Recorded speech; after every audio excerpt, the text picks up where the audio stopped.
ဒီတစ်ပတ်နိုင်ငံတကာပွဲစဉ်တွေအပြီးမှာတော့ကလပ်အသင်းဘောလုံးပွဲတွေပြန်ဆက်လာပါပြီ။ပရိသတ်တွေအားခဲထားကြတဲ့ FA ဖလားပြိုင်ပွဲမှာတော့စင်ပြန်ကြီးတို့ကန်ဆိုးမှုမှောင်ကျသွားခဲ့ရပါပြီ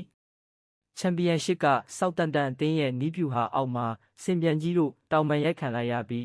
FA ဖလားနဲ့လက်ပြနှုတ်ဆက်ခဲ့ရတာပါ။ပွဲအစပထမပိုင်းမှာတင်ဆောက်တန်တန်ကတကိုးကိုမရှိနဲ့ဦးဆောင်ထားနိုင်ခဲ့တာပါ။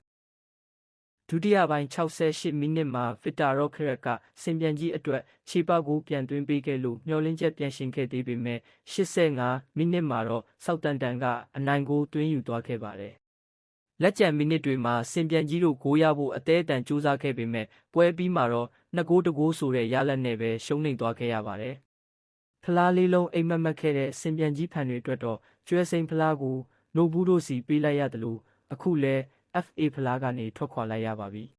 ။အခုဆိုရင်တော့သူတို့တစ်ခါမှမရဘူးသေးတဲ့ချန်ပီယံလိဖလားနဲ့ပရီးမီးယားလိဖလားနှလုံးပဲကြံပေးရတယ်။ဒီလက်ကျန်ဖလားနှလုံးကိုပဲအားကိုးတကြီးနဲ့မျှော်လင့်စရာကြံပါတော့တယ်။